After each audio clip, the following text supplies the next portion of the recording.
متقین کے لیے بہت بڑا اجر ہے۔ الذین قال لهم الناس ان الناس قد جمعوا لكم، جنہیں آ کر خبردار کیا تھا اور جن کو خوف دلایا تھا لوگوں نے کہ دیکھو لوگ بڑی جمع ہو گئے ہیں، بڑی قوت بڑی جمعیت آ رہی ہے، فخشوہم، ان سے ڈرو، فزادہم ایمانا، اس سے ان کے ایمان میں اور اضافہ ہو گیا۔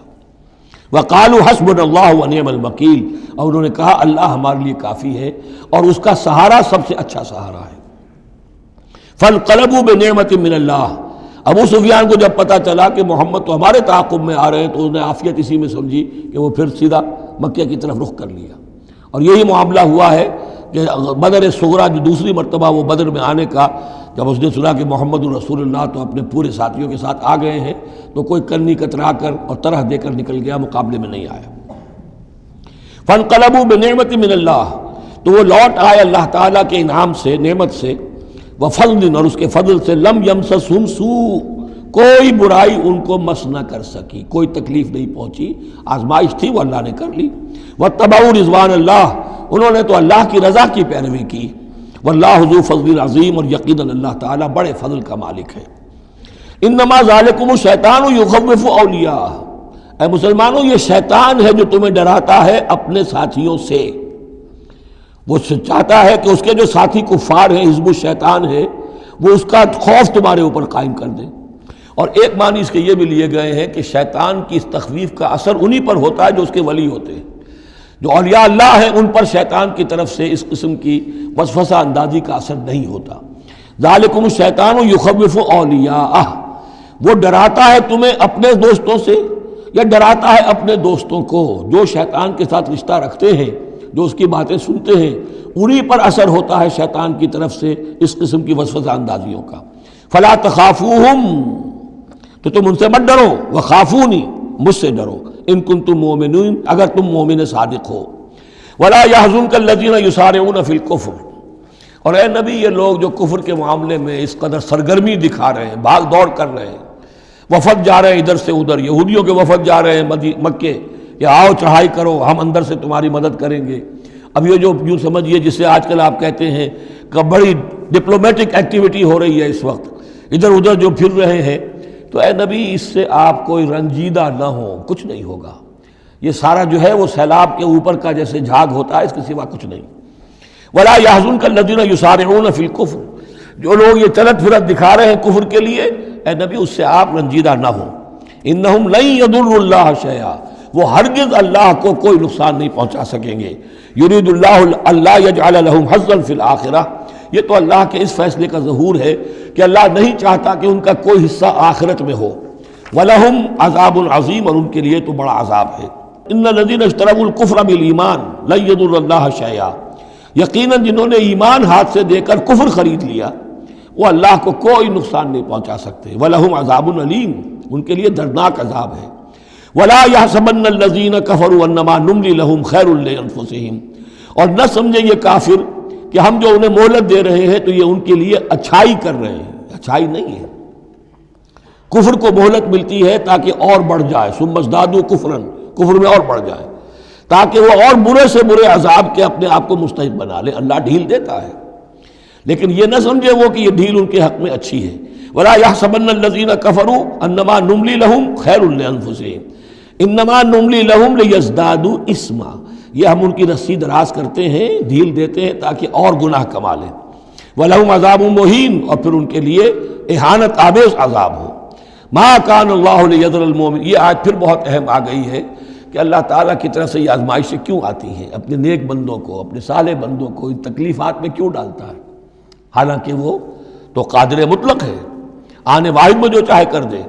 ما کان اللہ لیذر المؤمنین علی ما انتم علیہ، دیکھو اللہ کے لیے یہ بات اللہ کی حکمت کے مطابق نہیں ہے کہ وہ تمہیں چھوڑے رکھے اسی حال میں جس میں تم ہو، یعنی تمہارے اندر کمزور اور پختہ ایمان والے ابھی گڑبڑ ہیں، اس سے آگے بڑھ کر ابھی منافق اور مومن بھی گڑبڑ ہیں۔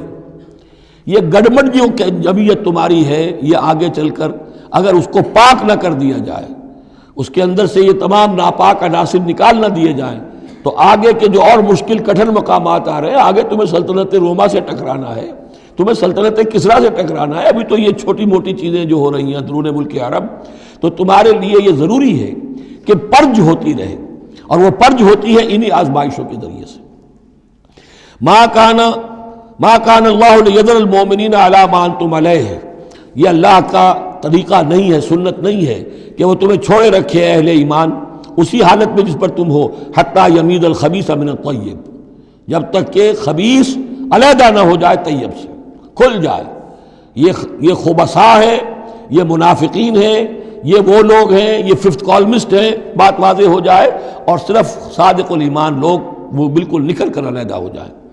وما کان اللہ لیطلعکم علی الغیب، اور اسی طریقے سے اللہ تعالیٰ کی یہ بھی طریقہ نہیں ہے کہ غیب کی خبریں تمہیں دے، لیکن اللہ یجتبی من رسلہ من یشاء، ہاں یہ معاملہ اللہ تعالیٰ نے کہ غیب کے حالات کی اطلاع دینا یہ اپنے رسولوں کے لیے رکھا ہوا ہے، جس کو وہ چن لیتا ہے رسولوں میں سے وہ غیب کے حالات بھی بتاتا ہے۔ وہ غیب ان کو از خود معلوم نہیں ہوتا، اللہ کے بتانے سے معلوم ہوتا ہے۔ یعنی یہ کہ ان آزمائشوں میں کیا حکمتیں ہیں، کیا اس میں تمہارے لیے خیر آ رہا ہے، ہر چیز ہر ایک کو نہیں پڑھائی جائے گی بچوں کی طرح، البتہ یہ کہ یہ چیزیں ہم رسولوں کو بتا دیتے ہیں۔ فآمنوا باللہ ورسلہ، تمہارے لیے طریقہ صحیح کیا ہے؟ ایمان پختہ رکھو اللہ پر اور اس کے رسولوں پر۔ وَإِن تُؤْمِنُوا وَتَتَّقُوا فَلَكُمْ أَجْرٌ عَظِيمٌ، اور اگر تم یہ دو شرطیں پوری کر دو گے، ایمان میں ثابت قدم رہو گے، تقوی پر کاربند رہو گے، تو تمہارے لیے بہت بڑا اجر ہے۔ وَلَا يَحْسَبَنَّ الَّذِينَ يَبْخَلُونَ بِمَا آتَاهُمُ اللَّهُ مِنْ فَضْلِهِ هُوَ خَيْرًا لَّهُمْ، اسی طرح نہ سمجھے وہ لوگ کہ جو بخل کر رہے ہیں اس مال کے ساتھ جو اللہ نے انہیں دیا ہے اپنے فضل میں سے، کہ یہ ان کے لیے خیر ہے۔ ظاہر بات ہے جب جنگ احد کے لیے تیاری ہو رہی ہوگی، حضور نے کہا ہوگا کہ لاؤ بھائی لوگ اب کچھ پیسے دیں، کچھ مال و اسباب جمع کریں تاکہ اسباب جنگ جو ہے وہ فراہم کیے جائیں۔ اب جو ان میں سے غنی تھے، ان میں سے جن لوگوں نے بخل کیا، اب ان پر اشارہ ہو رہا ہے کہ انہوں نے بخل کر کے بچا لیا، وہ یہ نہ سمجھے کہ یہ کوئی اچھا کام کیا ہے۔ وَلَا يَحْسَبَنَّ الَّذِينَ يَبْخَلُونَ بِمَا آتَاهُمُ اللَّهُ مِنْ فَضْلِهِ، اللہ نے اپنے فضل سے انہیں جو کچھ عطا کیا ہے، اب اس میں بخل سے کام لے رہے ہیں کہ وہ ان کے لیے اچھا ہے، بل ہوا شر لہم، یہ ان کے لیے بہت برا ہے۔ سَيُطَوَّقُونَ مَا بَخِلُوا بِهِ يَوْمَ الْقِيَامَةِ، اسی مال کے توق بنا کر ان کے گردنوں میں پہنائے جائیں گے قیامت کے دن جو بخل انہوں نے کیا تھا۔ وَلِلَّهِ مِيرَاثُ السَّمَاوَاتِ وَالْأَرْضِ، اور آسمانوں اور زمین کی وراثت بالآخر اللہ ہی کے لیے ہے۔ آج یہ تمہارے پاس ہے، یہ میرے پاس ہے، بالآخر سب کچھ اللہ کے لیے رہ جائے گا، ہم نہیں ہوں گے، ہمارے بعد کسی اور کا، پھر کسی اور کا، اور پھر یہ سارا مال و اسباب ہاتھ بدلتے ہوئے بالآخر میراث تو اللہ کی ہے۔ وَلِلَّهِ مِيرَاثُ السَّمَاوَاتِ وَالْأَرْضِ وَاللَّهُ بِمَا تَعْمَلُونَ خَبِيرٌ، اور جو کچھ تم کر رہے ہو اللہ اس سے باخبر ہے۔ یہاں